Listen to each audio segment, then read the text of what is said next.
Good morning. How are you guys? I'm glad you could join me for a morning walk. It was raining all day yesterday, so I didn't really get out. Today I'm out. I appreciate you guys stopping by and all support. I'm really surprised how many people commented how much they like the health walk. We're going to discuss some health topics while we walk. You know, I've let myself get fat and lazy over the last few years, and I'm going to practice what I preach and get out there and do something about it. So you come with me through this transforming journey, and I'm already feeling a lot better. For you guys that didn't know, Hey, what's up, Wesley? Hey, thanks, MacLeod. I appreciate you guys joining me. I am in the beautiful state of New Hampshire, which is we call AKA Nude Hamster, and I'm going to take you through some of these sites here. We'll stop and look at some sites every once in a while. But today we're going to be talking a little more about fasting. I know I did it on the last walk, but there's a couple things I didn't cover. And then we're going to talk about leaky gut. So it should be pretty interesting. MacLeod, you did a 4-day water fast. Wow. It's amazing how many people are starting to fast all of a sudden. I love it. Good for you guys. All right, and I'm going to take you down here by the creek and let you guys see that a little bit. So, you guys want to listen to the water, get your morning zen on. You'll see since it rained, the river's up today. Hi, Danny. Good morning from New England. Yeah, I'm in the state of Nude Hamster. Take a look. I'm going to be quiet for a sec so you guys can hear some of the water.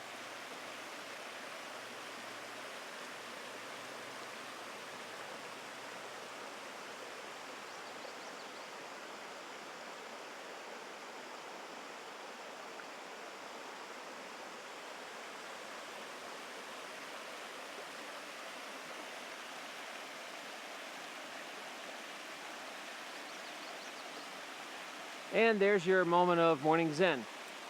So, we're going to go back out here. Gonna say hello to the Cabbage Patch Kid on the tree. Let's see what he looks like this morning. Oh, it's hard to see him. You see his little eyes and his nose. It's like squinty eyes, his nose, and his puckered mouth. I love that tree. Snow says she's done a fast for 12 days. That is pretty amazing. My minimum is 10 days right now. I am currently, let's see, I'll flip you around here for a second. So I'm currently on day 7. It hasn't been too bad at all, really. The first 2 days sucked, but I'm pretty tired, but I haven't had too much. Like, I was a little queasy one day, a little nausea, but other than that, it's not been bad at all. Supposedly, you know, with fasting, oh, before we get into this, if someone is in the Discord group, could you post this link? I can't do that. So, if you guys could throw that over there so people know this is going on, I'd appreciate it. So yeah, she did the master cleanse, she's saying, the lemon water and cayenne pepper, which is good for your liver, helps move some gallstones. And then I'm doing a traditional water fast where there's absolutely nothing but water. And it's kind of a different animal. It's not as so liver focused as the master cleanse. I am trying to repair gut lining. So that's the goal, the leaky gut. We're going to talk about that. I am again on day 7 of just nothing but water. And do I use mineral or distilled when fasting? I have a massive, like a mega water filter, because I'm paranoid about fluoride in the water, and you got to have like a super filter to get it out. And so I use filtered water, but it's like a really good filter. I'd love to get distilled. I think distilled's the best way to go, but I don't want to constantly have to pay to boil water. I'm It's kind of expensive to run those things. So I not really sure, because I live in the country and fuel's a concern. You don't want to burn it up too much. I do have something which I'm going to use when I come out of fasting, called a solar oven, where you cook with just the sunlight, and you can't boil water in that if it gets hot enough. So maybe I could make some. So what'll happen is a lot of benefits I forgot to talk about in fasting is the spiritual benefits. And the spiritual benefits, if you pretty much look at every single culture that has any sort of religious doctrine, all of them fast when they want to get serious. They all get fast. Like in the Bible, I think Jesus fasted. Whenever they want to pray hard or about something, they fast. And there is a, ooh, boy, the mosquitoes are following me here. There is a good reason for that, and that is because as you fast, not only do you repair yourself, that you start making stem cells, but you actually start making more DMT, which is that same drug that's in ayahuasca and stuff like that. So your levels go up, which allow you to turn down your suppressed pineal gland, allow you to interrupt that suppression, so you start to get to see what's on the other side a little bit, and you get in touch with the higher self. So there is a huge spiritual component that I completely forgot to talk about, and we're going to talk about that in a little bit. But first, we're going to stop by everybody's favorite tree. Let's take a look at this tree. This is a portal tree. You have two trees that touch and create an opening. There's a good chance there is a portal of energy in there. And what happens is if you stick your hand in there, it'll actually feel different. It's pretty amazing. And if you look through it, sometimes you'll see distortions. It'll look sort of like an invisible predator kind of distortion. I love this tree. So I am going to throw a little corn down. Forgive my whole distraction here, and we'll get back to fasting. But I do like to take care of the woods and the animals out here. It's good mojo, and I believe that the nature spirits appreciate you helping out. And I try to clean the trash out when I can. But what I do is I use this old deer corn I have. You can see that there's all this residual left over. Something's eating this and loves it. So I'm going to throw out a bunch here. And there we go. So there's the deer corn. And I think it's just a nice thing to do. All right, so we're going to keep going. All right. So let me adjust this camera a little bit. It's kind of pointing at the ground. There we go. Is the picture okay? I am streaming on a crappy 3G signal. I'm amazed I can even do this. So if you guys can give me some feedback on the picture, I'd appreciate it. Sometimes it just goes out for a while. So let's get back to the fasting. Well, in a sec. We're going to look at some more river here for a sec. Some beautiful river.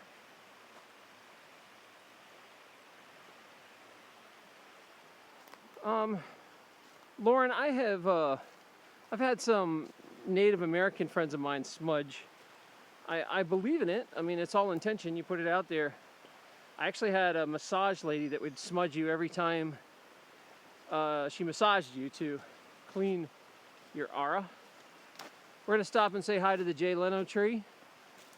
Let's see Jay Leno, see what he looks like today. I don't know if you can see him in the light or not. But you'll see he's got an eye ridge, a nose, and a big old Jay Leno chin. Hello. There's the chin. I love Jay Leno tree. Okay, so let's get back to the topic. No, I talked about the mechanics of fasting last time.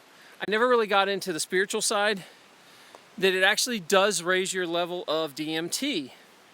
And DMT is a molecule that so many drugs have that people use to break through to the other side. I'm around today or tomorrow, the breakthrough should start coming through. It usually take somewhere between day 7 to day 10 of a water fast to start getting the spiritual effects. And that's why you'll notice, like, when American Indians would do a vision quest, it would be 2 or 3 weeks. They would just go into the woods because it takes a while to ramp up to that level. Now, that's not saying that happens for everybody. Some people fast and in a day or two they start getting visions. But I'm hoping that I am entering that phase very soon. I'm on day 7 of a water fast. Minimum I'm going to go is 10. We'll see how further I go after that. I mean, I'd like to do a really long one, but unfortunately I've got a endocrine seminar coming up next week where I'm going to be studying about lady hormones, and those are very intense on the brain, and I don't want to be like half dead in there. So I'm not sure if I'll break my fast before then or not. We'll see what happens. Like I said, a good way to know when to break the fast is to check your tongue. If it's still white and gross, then you're not done. Like, my tongue is still white. I know it's gross, but when that starts becoming a normal color, you're doing better. That means the yeast is almost out, and also the mucus. And I hope you guys don't mind. We're going to talk a little bit about mucus today, and it is it might be a gross topic, but important. Somehow these topics get a little don't be eating your breakfast while you watch this show. As far as Lauren says to try oil pulling, I do believe in oil pulling. In fact, I don't know if you guys know, my girlfriend Kate is a holistic hygienist, and she's written many great articles on holistic tooth care. So if you're interested, I can link you to the articles, and she has the science behind oil pulling, what really works and what it does and what it can't do. And she's very pro natural stuff. So it's the real deal if you want to find out. It's the best article I've ever seen on oil pulling. So I'll send it to you. Oil pulling definitely has its merits, but these days there are better and easier ways to do it. Okay, so we're going to get back to the fasting. So we talked about the spiritual component, also the stem cells it starts making. And if you missed my first walk, you can go back and watch it, and I really get into the details. But a big reason I'm doing it is because of leaky gut. Now, leaky gut is super common. If you live in America, you probably got leaky gut to some degree. If you eat an American diet, you probably got leaky gut. Yeah, Wraith is saying that his mucus and probably his leaky gut went way down after he stopped having milk. Milk is probably the #1 problem people have, the casein protein. So I explained this a little on the show I was on last night, and I really kind of need to do a full-blown presentation on it so it's easier to follow. But I'm going to get into the basics of it, and we'll probably dive into it in another story sometime deeper. But what happens is this. You're supposed to have barriers. And Vanilla Rose, I'm going to tell you... Oh, sorry, Vanny Rose. I'll tell you how to diagnose leaky gut here in a little bit. Okay. So, you're supposed to have barriers in your body. And what's supposed to happen is you have a digestive tube from your mouth to your anus that's not supposed to go out anywhere. Oh, wait a sec. Do you guys want to see a cool tree before we get into this, or do you want more of this? We're going to look at a tree. There's a cool tree. It's got lots of cool branches. Big old tree. Give you a little look around here. And I'm still walking along the river. Okay. We got distracted there. You're supposed to have these barriers. And this barrier that goes from your mouth to your anus is supposed to be a one-way trip. And there's supposed to be, it's kind of like a sieve where it it just extracts all the nutrients it needs and it throws everything else out. Well, if that sieve starts breaking up, we got a problem. See, the linings, the gut lining, almost you could think of it like a screen door. Sometimes people use that analogy, that you know how the screen doors keep out bugs, but if your screen door starts to get holes in it, if a bug tries hard enough, it can get through the hole. That's what happens in your gut. If you eat inflammatory foods like dairy, some people, gluten's a real problem. Some people, nightshade's a real problem. Like potatoes and tomatoes. If you eat, typical standard American diet, the SAD diet where you're eating chicken nuggets and Coca-Cola and God knows what else, ice cream, all that stuff eventually starts irritating your gut. And you can handle it for a while, but eat it every day and it starts scratching a hole in your gut, basically. And yeah, MacLeod's saying, and then the candida comes in, the yeast comes in for the party, because you have a high sugar diet. And they create holes in the gut. So what happens is eventually this inflammation based on diet, or sometimes even toxic metals, and you live in a toxic environment, drinking crappy water, whatever. Any of these things can inflame the gut long enough that they start opening holes. When those holes open, we got a problem. Because when the holes open, things get through that aren't supposed to be through. So you're supposed to have this nice tight barrier. There's holes. Proteins start getting in that aren't supposed to be there. So what'll happen is, let's say you eat dairy, and dairy proteins, the caseins, bust through that barrier, and they just start going right into the blood. Well, when they go into the bloodstream, the body says, hey, this is a weird protein. This is just like a bacteria or a virus, or it's not supposed to be here. So we're gonna tag it for elimination. And they start making antibodies to the casein protein. So as they make antibodies,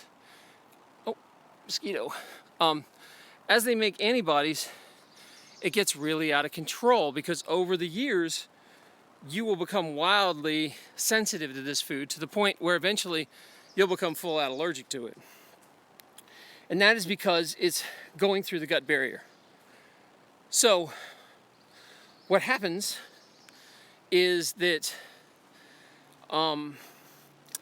the real irony of this is, once you have holes in your gut, you're going to become sensitive to whatever food you eat the most. So your favorite foods, you're not going to be able to tolerate anymore. And for a lot of people, that's dairy, because dairy has opiates and it's very addicting, especially cheese. And what happens is that inflammation of the body will chronically go on for most of their life until they heal the leaky gut. They got to fix it so it stops spilling over. Yeah, scrappy-doo, milk does the body good is a big lie. It's not, milk is not healthy for you unless you're a little baby and you're drinking human milk. You're not supposed to drink another species' milk. So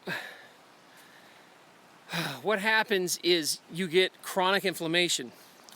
And as you eat more and more foods, you start tagging more and more and making antibodies. And you get to a point in your 30s where all of a sudden you're allergic to damn near everything. You're like, I used to be able to eat pizza, and now I can't. I used to be able to eat yogurt, I can't. I get cramps. I used to be able to eat, whatever your favorite foods are. And what's crazy is they can even be healthy foods. You can become allergic to like fruit if you eat it all the time. If you have a leaky gut, you're gonna become sensitive and maybe even allergic to whatever you like the most. So you'll be like, it's a hard talk when a patient comes in and we will run a sensitivity, a food sensitivity panel. And by the way, if you're gonna get one, Cyrex has the best. Most of the others are crap out there. Don't waste your time. A food sensitivity panel, and you come back and person finds out they're sensitive to 20 foods and they're all their favorite foods, and they're freaking out going, well, what the hell am I going to eat? So what you have to do is you have to repair the gut lining. And a great way to do that is to fast, give your body a chance to clean house and fix the broken, the holes. And there's also glutamate powder. Glutamate powder is really good at helping patch those holes. So usually that is the game plan of what to do to start the leaky gut. And then obviously you got to stop putting in the foods that are causing it. So sometimes you have to have a come to Jesus meeting of, you know, your lifestyle's killing you, stop it. And people will be like, well, I really love my morning bagel. Yeah, but that bagel's killing you. Yeah, but I really love it. Okay, enjoy your, you know, there's only so much you can do as a doctor. Enjoy your death spiral, you know. So leaky gut causes a lot of problems. Now, what's worse about leaky gut is it can get, if it's chronic, it can get crazy serious. It can turn into IBS, it can turn into ulcerative colitis, it can turn into, you know, intestinal cancer, all kinds of stuff. And one of the other big things is it creates an autoimmune firestorm. So say you have these genes that are dormant, and you have maybe a gene for lupus, or you have a gene for MS. Well, what happens is all of a sudden, as you live this inflammatory lifestyle, the inflammation triggers that gene, and all of a sudden, boom, you get MS in your 30s, and you're like, I have no idea why that happened. Well, everything was set in place, and you live an inflammatory lifestyle. That's what happened. So that is what happens is these huge cascades of autoimmune diseases, and after a while, the autoimmune disease will eventually turn into multiple autoimmune diseases. So once you have one autoimmune disease, it's a good chance you have more. And a big one, especially in women, is Hashimoto's, which is a thyroid problem. It's horribly underdiagnosed in the US. Most women who have thyroid problems, or if they diagnose this, the doctors, all they do is give you Synthroid. They don't actually deal with the inflammation that's causing it. It's an autoimmune issue. So what happens is there are proteins in casein milk, and especially gluten, that look very similar to thyroid tissue. So the body gets a little confused and says, well, that thyroid it's a piece of milk, you know? And so it starts attacking your own thyroid and wiping it out and causing these poor women a lifetime of misery. And that is why you're seeing gluten-free diets become so popular. It's because there is a huge amount of people with autoimmune issues now. And that is because their parents had autoimmune issues and lived an inflammatory lifestyle, and most likely passed those antibodies down to their kids, and then they live the same crappy diet. You know, you eat the same stuff your parents do, and then you get it because it comes on. So we're going to stop for a sec, and I'm going to answer questions. And you can look at this beautiful lake. Take a look at the clouds today. Okay, so what was the debate here I missed on this?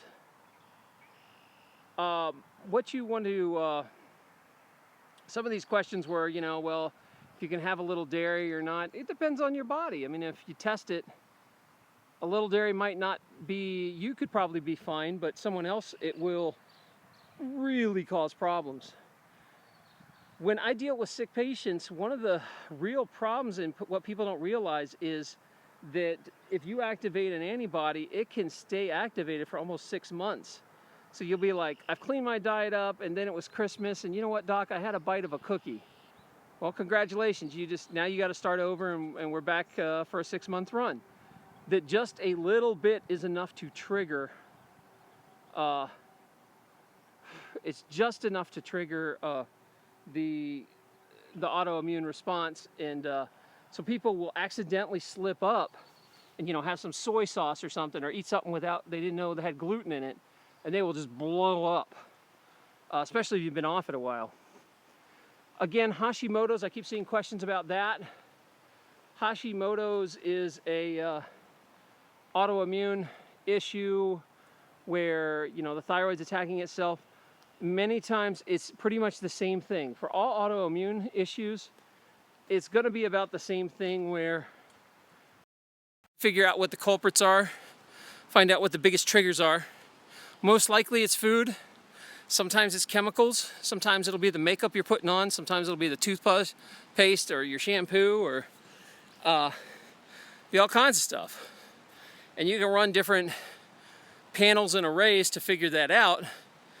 But what I do is say, instead of spending a couple $1,000s on all that stuff, let's just eliminate it for a while, and then we'll slowly add stuff back, and when you have an immune reaction, we know what it is. You can do it that way. It's not necessarily the best way, but it is the way to do it when you're on a budget. But if you're not on a budget, if you have, you know, funds, by all means, get the testing, because it'll make it real clear what you can have and what you can't. So what happens eventually is you have other barriers in your body besides just your gut. So if your gut barrier breaks down, what will happen is that when the gut barrier blows up, you have a problem with other barriers. So your gut's kind of your first.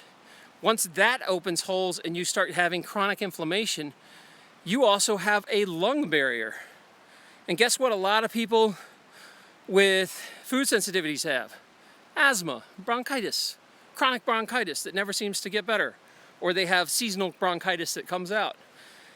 Your lungs barrier is supposed to be closed, you know, it's supposed to be blood to oxygen and gases. And when that barrier gets opened, stuff starts spilling into that, and you get inflamed lungs and you get asthma. It's amazing how many little kids are on those damn inhalers, and their parents are sitting there giving them ice cream. You know, make sure you drink your milk. You're just feeding that kid's asthma. Well done. Bravo, mom. You know, be tough and be a parent. I know it's hard, and they're going to complain and bitch, but you want your kid to grow up with asthma, inflammation? Because, you know, eventually their leaky lungs is going to turn to other stuff. And one of the big ones you're going to get is the next barrier that breaks down. Leaky brain. Yeah, you know that brain barrier? Your brain's very protective about what it lets in. Only very small molecules get in. And if you have inflammation and that barrier starts breaking down, large particles cross that shouldn't be there. As a response, your brain starts an inflammation response, and then you get inflamed brain. So, yeah, we'll get to gallbladder in a sec, Scrappy. Remind me in a minute. Let me finish this. So when you get an inflamed brain, guess what happens? What do y'all think you get? Yeah, you get Alzheimer's, dementia, and ADHD in kids. So inflammation in the brain will make it oversensitive. And these kids that got ADHD real bad all got a bad leaky brain. So the way you deal with that is, if you clean the gut barrier up, these other barriers get better. Leaky brain's a bad one. You know, I don't know if you guys are dealing with anyone that has Alzheimer's, but they now call Alzheimer's diabetes type 3. Because it's basically, even though, yeah, they think it has something to do with aluminum, all that's set in place, but what actually does the damage is inflammation. So even though there might be the triggers in place, if you never trigger it, it's not a problem. Inflammation's the problem, and a lot of time unchecked sugar levels. Diabetics have leaky everything because they're so inflamed. Diabetics are just a walking ball of inflammation. They're so inflamed that they get everything, and all their barriers are leaking. And diabetics will, there's a very high correlation with them getting Alzheimer's and dementia. So what happens is, if you have an inflamed brain, whatever area is the weakest or if there's a problem already in play, what happens is that you will have that brain problem. So if one area of your brain's already, set up for it, and then you inflame it, you'll get dementia. If the substantia nigra's set up and you inflame it, you get Alzheimer's. If you have general inflammation all over the place, ADHD. So this is the deal. Then we have one more barrier we got to talk about, and that's the kidney barrier. So what'll happen is when these other barriers blow out and you start getting, the kidney is supposed to separate blood from toxic junk and pee it out. And if that barrier gets ruined, your kidneys stop working right, you get inflammation. This is a big reason diabetics have really bad kidneys. Okay, so what do? Everybody's upset that I'm talking about milk. I know, there's organic milk and raw milk and all that stuff's better, but they all have the casein protein. Now, the processed milk is 10 times worse than like the raw milk. It's going to get you to leaky gut a lot faster, but most likely all dairy will get you there eventually. Dairy is not, you're not supposed to eat it as a human. I mean, what other species eats another species' milk? That's so unnatural. Like, whoa, check it out. Bear print. Hold on, guys. We're stopping the bear print. Anybody know their footprints? Is that a bear? I know there's a bear back here somewhere. Anybody know what this is? The print right here? I think it's a bear print, but I'm not positive. Okay. Well, I need to be a little more careful walking in here. Wow. Okay. So let's get to gallbladder and stones. I keep getting questions. Bigfoot and Sasquatch, I know. Yeah, probably. Thanks, guys. I'm pretty sure that's a bear print, but I wasn't positive. So let's talk about what's it called? Gallbladders. Okay, so gallstones. Let's talk about a little anatomy for a minute. You make stones all the time out of cholesterol in your liver, and then eventually they wind up in the gallbladder, and they go through all these portals and pipes and veins and stuff, and sometimes they get stuck in those. So what happens is with gallstones, your liver's actually making tons of stones all the time, and they're like really tiny. And if your liver, on this kind of inflammatory diet will respond by making stones sometimes, it can't clear all the cholesterol that you're making. What happens is the stones start to back up, and they cause like little traffic jams. It's kind of like if you have a stream and you just keep throwing rocks in. Eventually you're going to create a dam. And your liver, believe it or not, has a ton of stones for people that have tons for people that have this sad diet, the standard American diet. And it will become just like a sack of stones. And eventually it'll send one through to the gallbladder, and the gallbladder will get clogged up with stones too. Now there's lots of things to reduce the stones. You kind of want an anti-cholesterol sort of diet. And really, cholesterol is not the culprit. It's the inflammation that's a culprit. So again, we keep coming back to the same thing. An anti-inflammation diet will solve a lot of these problems over the long run. If you got a lot of gallbladder problems, the stones will start to reabsorb when you have less inflammation. So that's what I'm going to tell you is, I'm sorry, I'm putting out corn. You guys want to see? We're going to stop for a sec. And this is where I keep seeing turkeys. So I'm going to throw a bunch of corn down here to feed the turkeys because I love them. The turkeys are awesome. All right, so I made my donation to the Turkey Spirit, and here we go. So what happens is the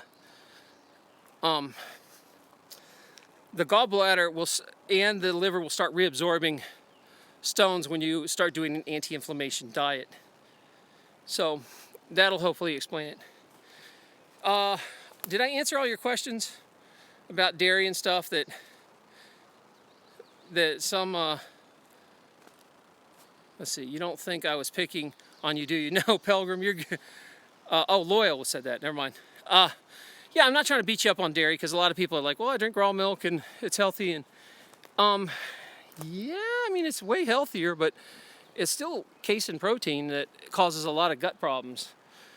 And that's not out of there. Now, there are things that have less casein. Usually people can tolerate butter, less casein. Cheese has high casein. And it's also an opiate. It makes you addicted to it. Cheese is usually the hardest thing for people to let go of.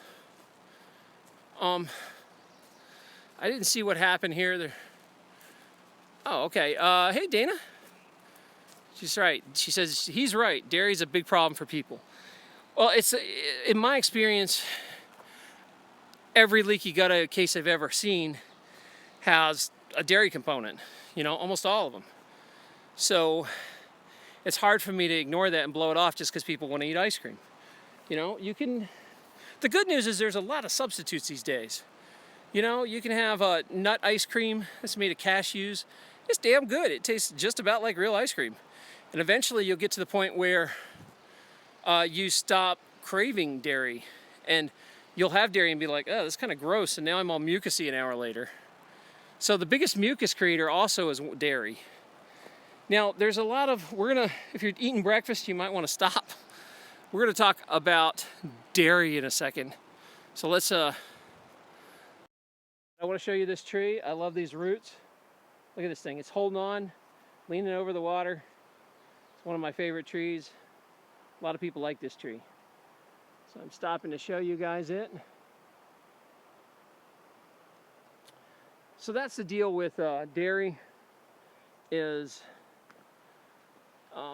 in my experience, I have never a leaky gut case without it. Now, I'm sure it's possible, but the big ones are usually gluten and dairy, and then someone will usually have something specific, and it's whatever they like eating the most. So they'll be like, I eat nothing but cashews. Well, or I'm a freak for almonds. They'll be allergic to almonds. Where were we going? I got distracted here by the river. Any other questions? Let's start there. Oh, dang it, I missed that question. Could you repeat that? Unfortunately, on the phone, the chat only stays for like a split second. I got to read it really fast. And I can't go back to it. The phone is very limited. So, how do we heal a leaky gut? You remove the things that are causing the problem, you know, that are scratching your gut up and irritating it. You identify what foods those are.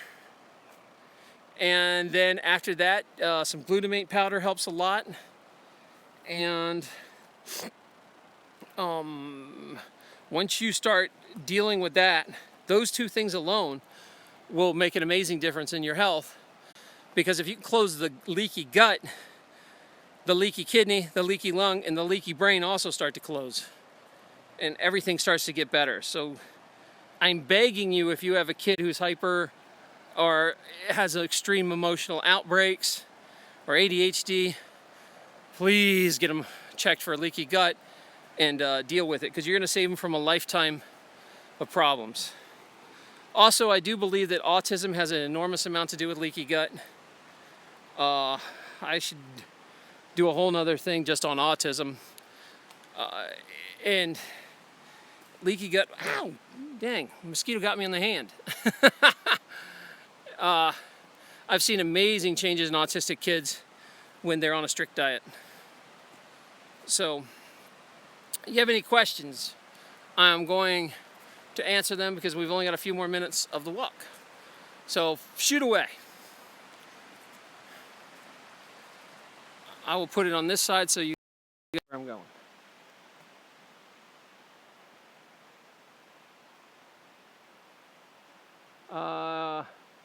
Yeah, I used to drink so much milk. Loyal, I was kind of the same way. Oh, and Dana, no, I'm not having a panel show today, I don't think. All we're doing is the manifestation in the other room. So, I drank an insane amount of dairy when I was a kid. I had asthma so bad I could barely walk. I had chronic swollen eyes and a runny nose my entire childhood. And what was crazy is my mom knew I was allergic to dairy and she just kept buying it. And I didn't know it. But I remember going through my blood test. They tested me like at 3 and they knew I was allergic to dairy, but they gave it to me anyway. And I'm like, what the hell, you know? These days, you know, back in the 70s, there wasn't a whole lot of choice. You had soy milk and that was about it, and it was gross. These days, there's lots of great choices. You want to get off milk, go to almond milk. If you want a fatty milk, go to like a cashew milk. You know, and I like rice milk because it's kind of my go-to for anyone that has serious inflammation. Very few people are allergic to rice. Rice milk's a good one. And you can find all kinds of, you know, desserts and stuff like that if you really want to. So you can start subbing those things out. But again, I also like to fast, and I even fast kids. If they got leaky guts, fast them. And it's a little different with a kid. You usually only go a day or two. And then you do intermittent fasting with kids. Most kids can't handle like a 10-day, you know, deep cleanse. So, I don't know who Dr. Morris is, but thank you, Lauren. Be happy. You know, and so if you got leaky gut, the best thing to do is start with an elimination and reintroduction to figure out what it is. Or spend the money and go get the testing instead. And Cyrix has a beautiful panel. It's the only one I trust. Everything else out there I've seen is pretty much garbage. So get the testing done. And then if you don't get the testing done, say you're broke, keep a food journal. Go down to ground zero. Fast for, you know, a few days, and then add one thing back at a time. So you fast for, let's say 4 days, 3 or 4 days, and you add dairy back. And all of a sudden, if you get a runny nose and you start having asthma problems, and like you wake up with a mouthful of guck, you got an allergic reaction. Or, well, sorry, a food sensitivity. They get mad when you say allergic reaction. Food sensitivity. So you know that you shouldn't have dairy. Then, if you don't have a problem with dairy, go ahead and introduce gluten next. You wait 3 days. It takes about 3 days to have a full, it can be up to 72 hours to having a reaction. So you could eat dairy for a day and everything's fine, but on day 3, then all of a sudden you wake up with a runny nose and a bunch of mucus in your throat. So it takes 3 days. So you fast like 3 or 4 days, introduce something. If you have a reaction in 3 days, get rid of it out of your diet. Then do it again. If you fast again, if you need to, reintroduce gluten. If you blow up, guess what? You're not eating gluten anymore. You keep doing this and you'll find out what the problem is. And a lot of problems, as you have leaky gut, the more fasting you do, the better your gut will heal. It actually wants to repair all these holes itself, and sometimes you can fast with just glutamate powder. There's people that do that. I've seen glutamate do a lot of good stuff for leaky gut. As far as tests goes for leaky gut, honestly, what I just said anecdotally, you know, if you take food out and then you add it again, you got leaky gut. Probably. If you have a food sensitivity, an active one that's flaring up, you probably got leaky gut. There's a damn good chance. If you really want to spend the money, Cyrix has some arrays that test for leaky gut, and you can run those arrays that will give you definite information. If you're like, I really want to know, you know, if these particles are passing through or if I'm sensitive to these certain particles, So there is actual blood tests that'll tell you. And the thing is, don't even bother.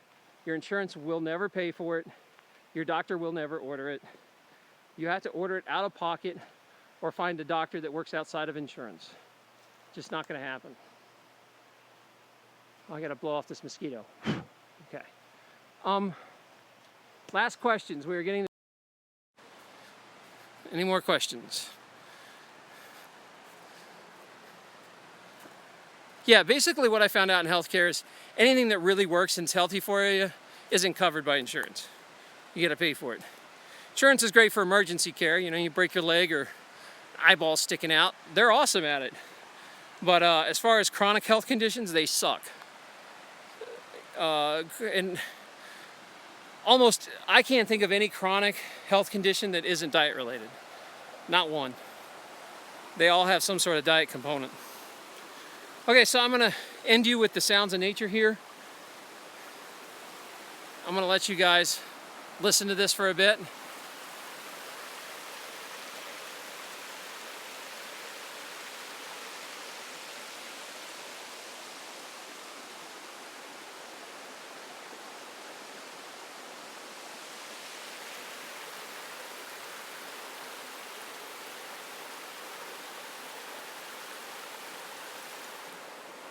Enjoy your moment of Zen. I will meet you guys. I'll be back in the Afterglow chat. We have a big chat room we go to usually after things like this. You want to meet me there and ask me questions about leaky gut, I'll show up in about 10-20 minutes. Also, Dana, we are having the manifestation today at 1 o'clock in there. If we have any remote healers who want to help us out, we're trying to help a friend of ours who is bedridden. So we're gonna do some remote healing for him and some manifestation for good mojo, and hopefully he can get up out of his bed. So it is 11:11. I am going to end the show now. I love you guys. I'll see you there. Whoop.